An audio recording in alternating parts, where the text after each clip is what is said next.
All right, let's do a video in the usual manner. Hello, I'm Peter from PS Sound. Just the usual introduction. We always have to do that because some people may see a video from PS Sound for the first time and they don't know who's behind the camera. This time it's Peter and Luke, the owner of this beautiful transporter. And recently we had quite many transporters and we were laughing at it this week that it turns out like PS Sound is just building systems now for tradesmen. And we were thinking why? But because you guys, you spend the most amount of time in your vehicles and you want to enjoy it. How many hours do you spend in it in a week? Means you're doing a couple of hours a day in it. A couple Exactly. of hours a day in it. You commute more with it than, because you go to jobs, you go to different sites. Yeah. Sometimes it's actual jobs, sometimes it's just a meeting, I guess, and you want to maximize the time and have fun. And we've been planning this for, oh my God, how many years? Very long time. Yeah, you always had something in life, but Something would come up. everybody has something. And whenever you called me, Pete, we have to delay it. Oh, now this happened, that happened. But trust me, I want to do it. I want to do it. I'm like, yeah, when you're ready, you let me know. And then a couple of months ago, you were like, Pete, let's do it now, finally.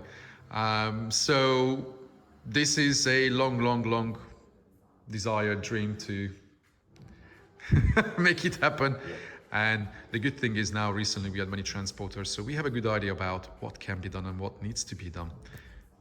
Okay, so you've seen many high-end systems from us, guys. This has the qualities at the front end, but it has fun. And we have built few fun systems. I'm sure some of you have seen proper loud systems, capable systems from us. And this is no different. However, this is in a stage 1 state now, shall we say? Stage 1. Because we had a plan what to fit in this van. Look at that, beautiful finish. So this is temporary.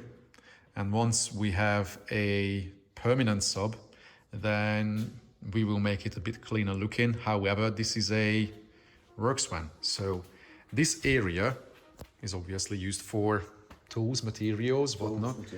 You throw everything in, so this doesn't need Alcantara and lights. Certainly not. And people could now question why we put anything here when we could put stuff in the front cabin too. Many people sell these under-seat little boxes, and we've built few of them with under-seat front subs and whatnot. But they are, yeah, they do what they do, but they don't tick all the boxes. So getting the front end working, these, we are going to run through that too, is standard, it's easy. But getting good bass in these cabins, especially when you have a wall, the cabin is short, and to have proper low end, you need big cone area as well. And Luke told me that, Pete, you can take this half section. I'm like, yeah, but I don't need that much space. I'm not fitting 221s in it, like a big PA sub box. So he had a 10-inch GL 10 TW3. And I was like, yeah, we could fit that as a front sub, whatnot. And then Eddie was even like, what's the point? Let me turn this one down. Yeah, we are jamming drum and bass because why not? And he was like, what's the point of a front sub if we can do a blow through? Technically, it's a blow through design. Like many people do this in little vans in the US or in Australia. What do they call them? Utes? In Australia. Is that what they call it? Yeah, they have a weird name. Some of the guys will jump in the comments and they will sort me out. Pete, that's what it's called.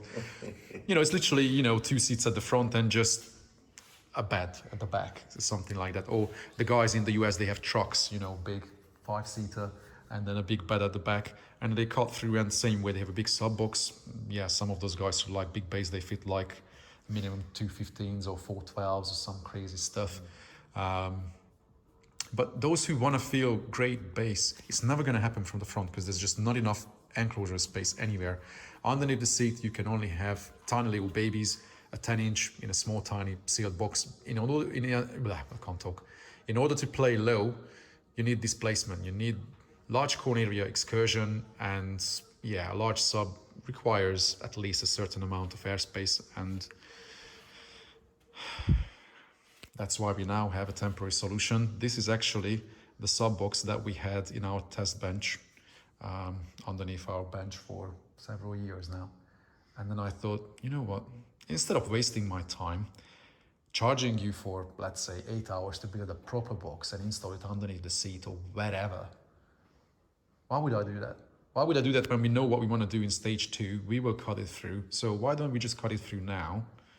And then Peter has a decent sub box, and just let's throw it in there for now. And then Luke is going to be happy for a good while now, because Peter does everything possible to make customers happy. No, I'm not getting on my knees. I'm not doing that. So this is a JR 13, 13W3, the 3rd generation, single voice call forum, and at least that's a 13. So it has double the cone area of a 10, and it can play much, much lower. And we, in that box you see over there, that's just to seal up the amplification. I'm gonna slot a picture in here, and you will see that we have a ground zero. Well, I don't even know the model number of it. It's SPL something M2, because they have the M1 and M2. The M2 version, what we used, is only 2 ohm stable, but on 2 ohm it's capable of 3 kilowatt. On 4 ohm it's 1.8, and it certainly has plenty of headroom. It's tiny as well, very compact, and many people wouldn't use a monoblock like that because it's not SQ, you know, it's SPL shit. This amplifier doesn't do anything wrong, honestly. It doesn't do anything wrong. It controls the sub great. Yeah, I can't say anything bad about it. And it doesn't cost an arm and a leg.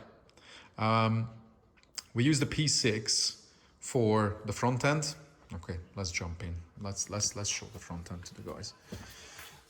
I just have to move some camera and music player and whatnot.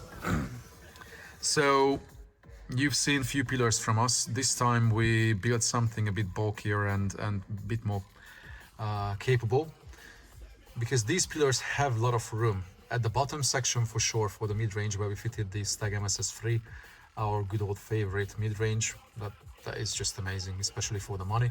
And the MSS1M. I said it in many videos that we were not too keen on the MSS1, the original tweeter.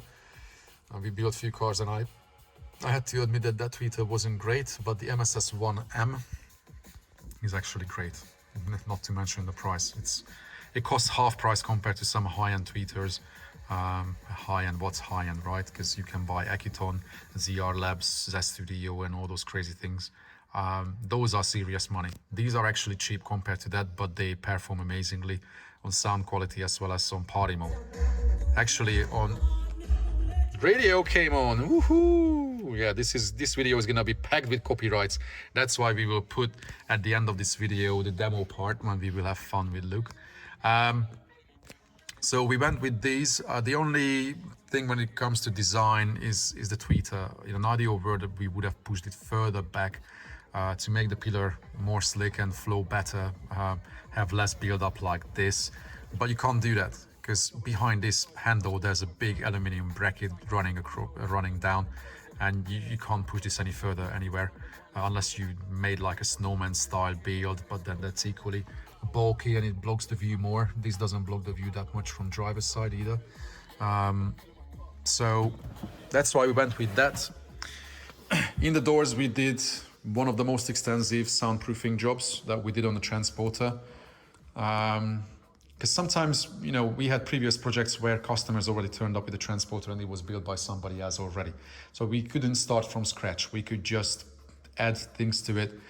And it's never the same like when we do it. So in this one, we had deadening on the outer skin. Then we had a blocker layer on it. Because people think deadening is going to block noise, but it doesn't. It just stops the steel sheet rattling. But then we have a multi-layer product that goes on the top that blocks the noise coming in, as well as, you know, the mid-bass playing out. Then we treated the inner skin of the door on both sides, because that's just a plastic, and yeah, it's not great, but at least we covered as much as we could. Then the door cut was fully deadened, as well as isolated with absorber. Then the little tricks, we showed it in a few later videos that, yes, maybe it's not the neatest. You see a bit of stuff sticking out. But without isolating this plastic from the steel, you will always get buzzes.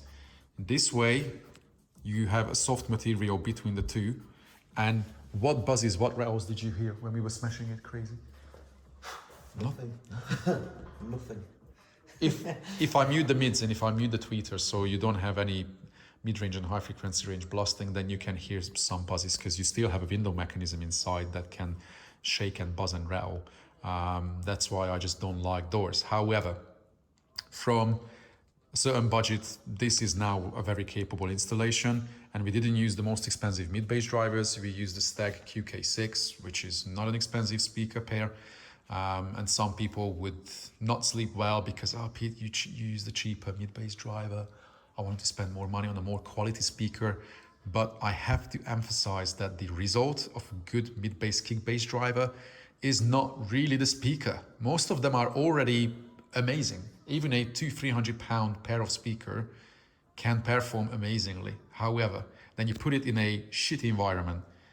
What do you expect? It's not like a cabinet that a home audio manufacturer makes. Think about it. Those enclosures have absolutely nothing to rattle in, and they don't shake, they don't flex, whereas here everything moves, everything flexes, you have so much lost energy.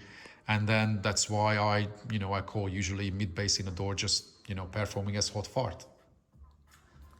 Oh, Yeah, it's as simple as that. That's how they perform.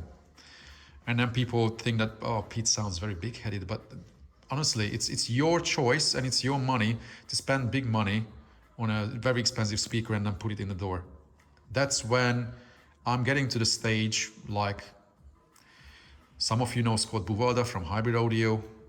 I heard from others that he was the guy who said that if somebody asked him to listen to his system and he saw that the mid-bass was in the door, he just refused to sit in. Because he was like, what can you show me? What can you show me that's going to amaze me? Because it's never going to be amazing. And I know there are so many people that, oh, I did an amazing job on my door. I can play just one song and I'm going to destroy your mid-bass installation. And until you don't have an enclosure, or if you don't have either a sealed box or maybe an IB installation in the kicks or something like that, until it's not solidly mounted, it's never going to perform as it should. So you leave probably 70% of the performance of the speaker on the table. You just throw the quality through the window. So that's why we use a cheaper speaker, because once it's installed well, as good as it can be installed, it's actually doing an okay job. But I'm never going to push anybody to spend a lot of money on a mid-bass putting into the door, in any door, because it's not going to be amazing. Then we design a system where we build an enclosure, or we do kicks or whatever. Or you have a BMW where you have the mid-bass underneath the seat, or you have a mid-bass in the firewall. Those are more solid mountings. So that's the story behind the door. I talked about it for many minutes, but many of you know me. I try to educate people. I try to warn you where to spend the money and where to focus to get the good results.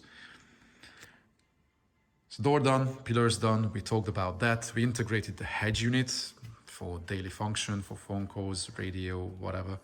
And that turns the system on. So we send the speaker levels to the DSP and that comes on automatically as soon as you turn the head unit on. Even when you open the door, the head unit sends a signal down, the system comes on. It's funny, but it's just how it works. And then we can also stream in the, sorry, there's something moving outside. We have a aptX module, Bluetooth module in the Helix P6 at the back, and we can just stream directly to it. So Android phones, you have an Android phone, right? yes. That has aptX. You can losslessly connect to it and play good quality, just like I was playing from my DAP from the FIO M11. Technically, when you connect digitally, whether you stream or you wire coax output, it's just an interface. So you don't have to spend mega money or dream about buying an Estel and Kern if you digitally connect. If you want to use the analog output, or you want to use your device for headphone as well, then of course, yeah, it's worth to spend on a good quality DAP, digital audio player. But other than that, your phone is just as good. So you saw it. So this is a story behind all this. And I know this looks very different than what we've done before. But if you are in the same situation like Luke, and you have had a few systems. Yes. How many shops have you had before? I've been to about 5. In the last how many years? Say, probably 4 years. What? Yeah. In such a short time? Yeah. For my that I had before. I didn't realise that. Yeah, no one could do anything for me. I Shit. just went away from them. I was expecting you to say something like 15 years. Unsatisfied every time with them doing adding things all the time, and it just sounded, Yeah. crap. Yeah. Yeah. That's the problem I see globally at many places, that you know, they take few pictures maybe, or they don't even show what's been done behind the panels that we do, and they point that, okay, there you go, this is the empty box, we put your speaker in, it's in there, that's what you have to pay for, that's what you wanted. No, you wanted results, you wanted fun, you wanted smile, you wanted to be happy. Yep. And that's what everybody should get, no matter how much money you have. Yes, looking at this project from maybe a country where people don't have so good earnings, this is a very high-end system already.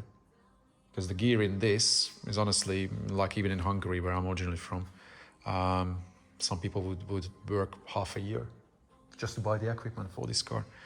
So that's why I'm saying, just because people look at the speakers and they say, oh, these are not high-end speakers, and trust me, they are good enough. The result will come from good installation and tuning. Even these would sound rubbish. And I heard so many cars globally where they had Ecutons and really expensive speakers, and they sounded mediocre, really underperforming, because the tuning was not done well, and the installation was also, you know, not the greatest. So to me, personally, I'm super happy with this project, because it's doing better than any transporter we've done, and it's doing exactly what I wanted, what I expected to get. And it was amazing that you said, Pete, do what you want. You have all this space. And that's a great place to be. And we didn't even meet before. So you just had to trust me based on internet hoo-ha. Yep. Yeah, after 5 shops. No. That's crazy. 4 years, man. I feel really sorry for you. But at least, you know what, there's a good point in it. Hearing that you went to 5 shops in 4 years, that sounds crazy. However, you haven't wasted 15, 20 years and never been happy. At least now you're sorted, and I don't think you have to. Well, if you don't like it, well, I don't know what to do then.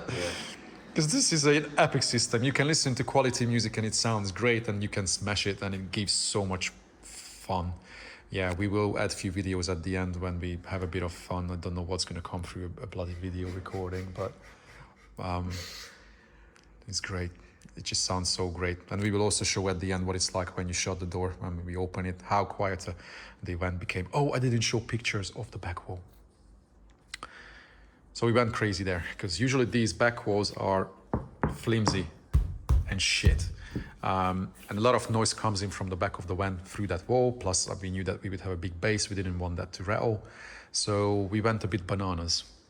And I literally covered 100% of that shit everywhere. It has deadening, it has the blocker, and even thicker, even crazier blocker on it, plus the absorber. So this is where I will have the pictures inserted in. And then we have the absorber, so it's also quieter inside of the cabin. Plus, yeah, you will see at the end the difference when we open and shut the car, how little comes out from the cabin. So just a word from next stage. I don't know when that's going to happen. We will see. It would be nice to get a good Christmas present for Luke. We will see.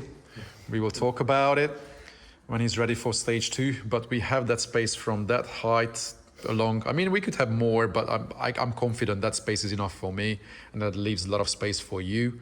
And within that space where you can see the platform, I want to build something silly, something that usually people don't see on YouTube, especially from sound quality installers. But yes, my background is live sound engineering, so I fully understand what it's like when people want live sound experience, when they want to have real dynamics, not a little sub flexing, struggling, but something that's musical, tight, accurate, and it just gives you bass goosebumps, literally.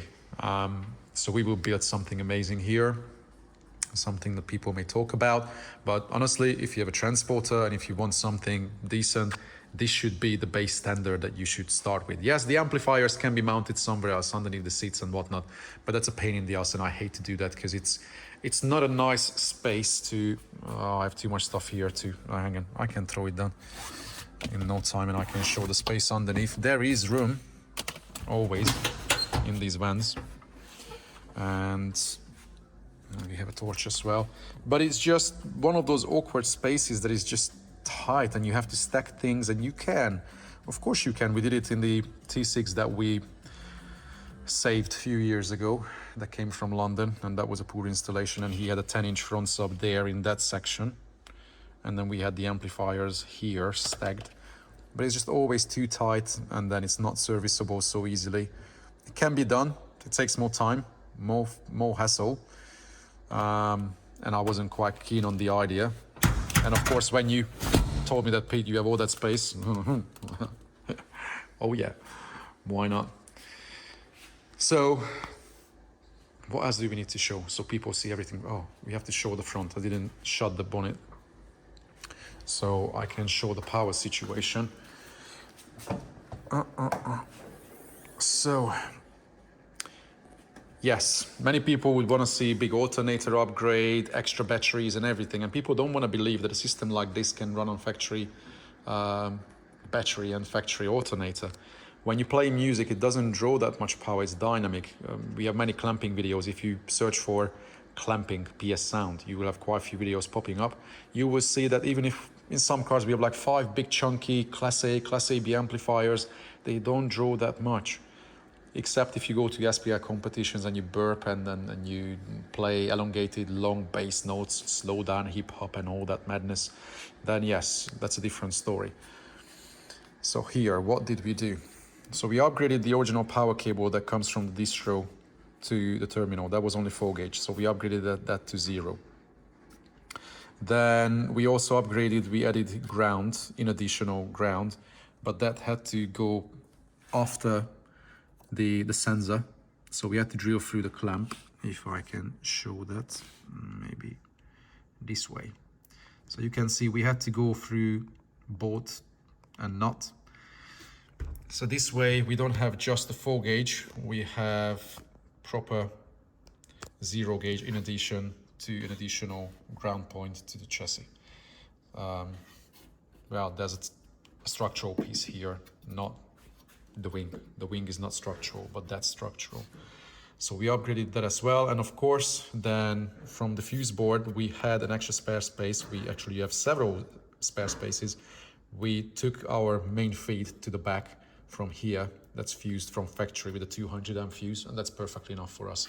I don't think we will ever reach anything above 100, 120, even if we have a bigger sub, and that 3 kilowatt monoblock is gonna pull more.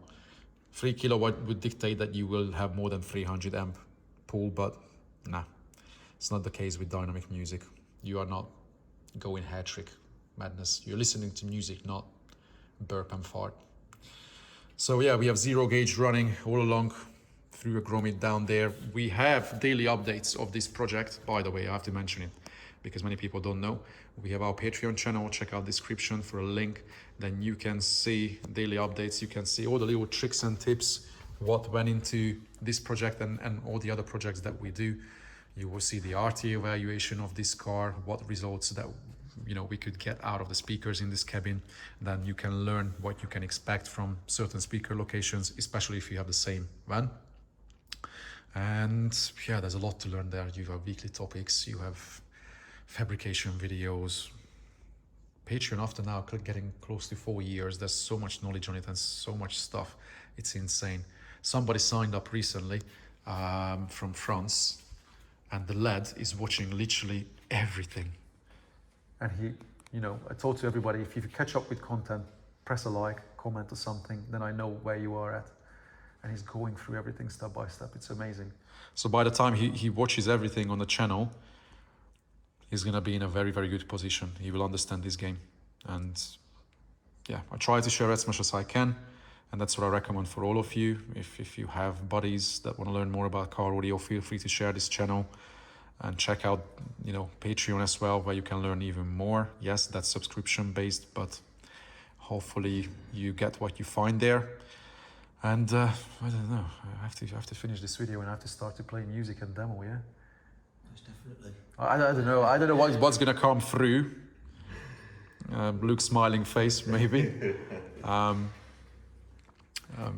If you have a chance to see this van, you are quite far away from us, unfortunately. Yeah. Midlands. Midlands. But if you are Midlands, I can hook you up with Luke. I'm sure he will be more than happy to show this crazy thing for you because it sounds so good. I told you, you know, if you don't like it, just leave it with me. I'm gonna demo this van to all the transporter owners and they will shit themselves. You're coming back home with me, I'm afraid. No, after so much struggle, you're not letting anybody to take this from you. All right, Peter just talked for 25 minutes. Enjoy the rest of the video, guys. I will throw in a bit of demo, a bit of fun, a bit of shits and giggles. Something slightly different than what you see from us. Less serious, more fun. And hopefully I will see you in the next one. Take care.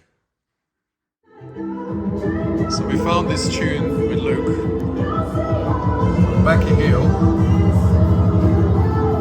Which is crazy loud inside of the cabin. And I wanted to show it to him how quiet we are outside. Even at the back, you don't hear much bass, nothing. Listen to this difference.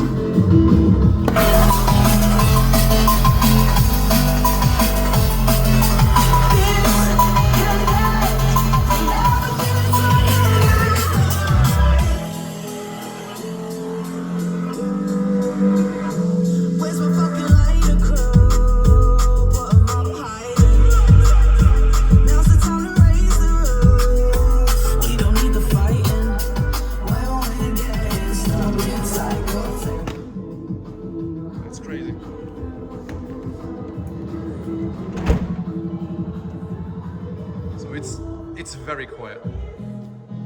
That's why I said outside it sounds like a factory system in another transporter. Just a bit of tuki-tuki. But inside it's crazy. Yeah, that's where at least 15 hours went into just soundproofing the back wall and the doors and everything, and just mad. Open the door. I just want to record it from here. Yeah.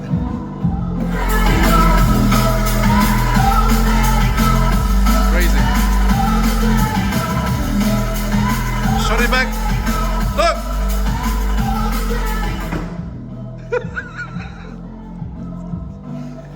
That's mad.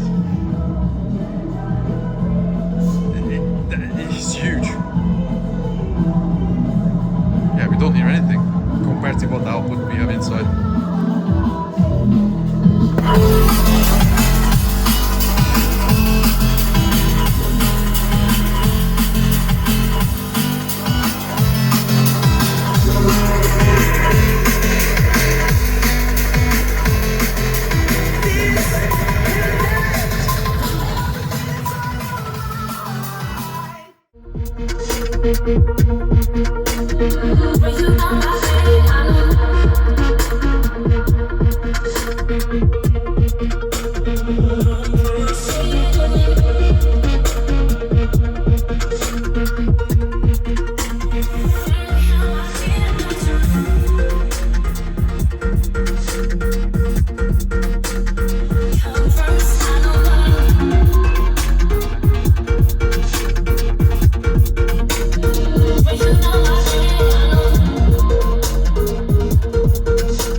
Huh?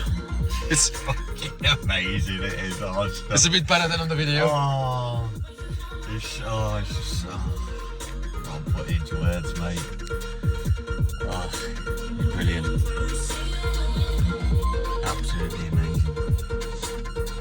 If you don't want it, I'll keep it. I'll be fine. I'll be fine with it. This would be amazing for, you know, like transporter demo. It's just, it does everything. I don't know what to say. And you see, so now if the music stops on the player, the radio comes back automatically. Okay. So it's automatic, 3 seconds. Yeah. If I hit play on the player, it just goes that simple as that. Yeah. Automatically switches over.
boy, you look like a smoker.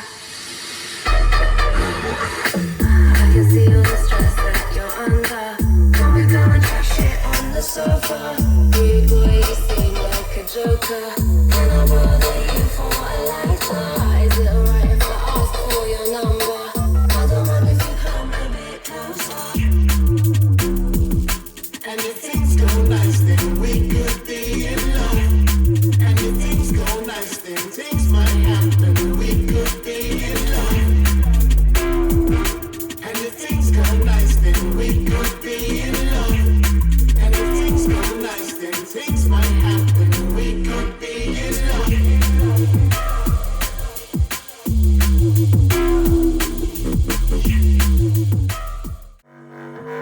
Somebody else's life. Are you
Never followed no rules, man, a bad man.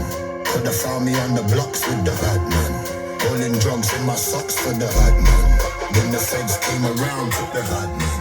Couple lying in the ground, that's sad man. So before you make a sound like bad man, raise up the thing and then down like a bad man. Bust one in the air like come on, bad man. Lick one in the sky like come on, bad man. Shoot one in the air like come on, come on, come on, come on, come on, bad man.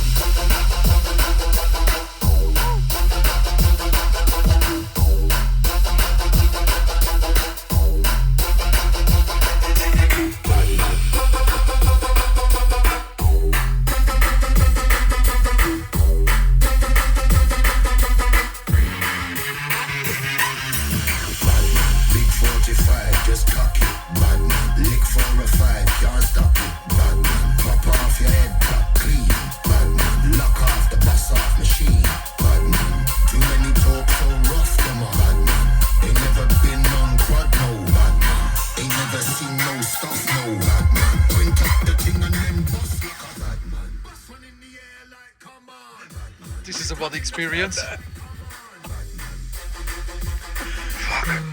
Yeah, this travels through your body. Proper chest experience. Oh, that's amazing. But that's what not many shops can do. That you get the sound quality staging, Yeah. accuracy, Yeah. full spectrum, nothing buzzes, and Oh, when you play stuff like this, then it's just full sound and nothing struggles. Yeah, that's where people don't understand why we spend so much time on install. That's why, because you won't get these results. Yeah. Phew, yeah, Oh God. my chest is still buzzing. It's proper.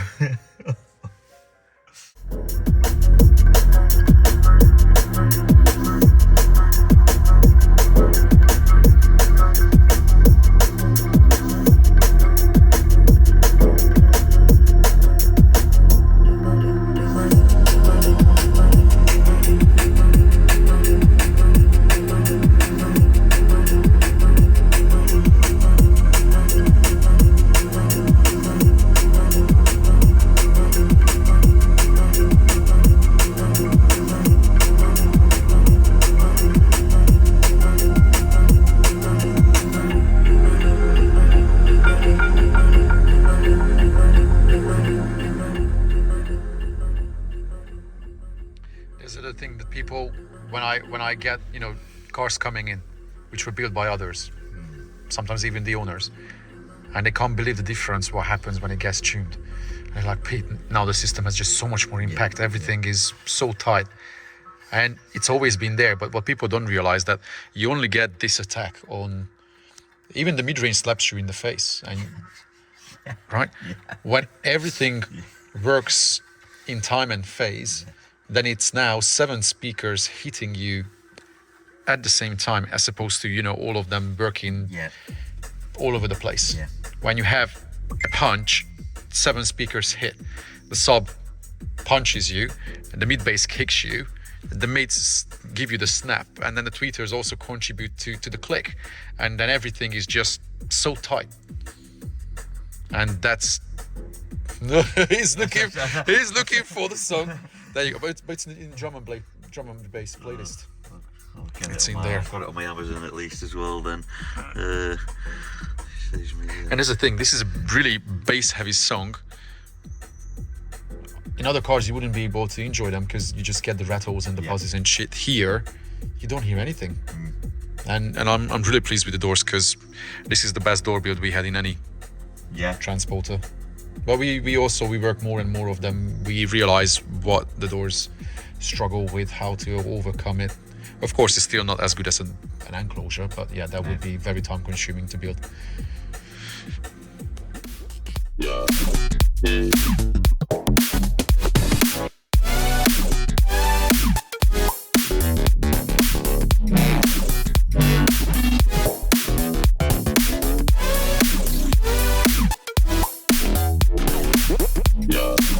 you.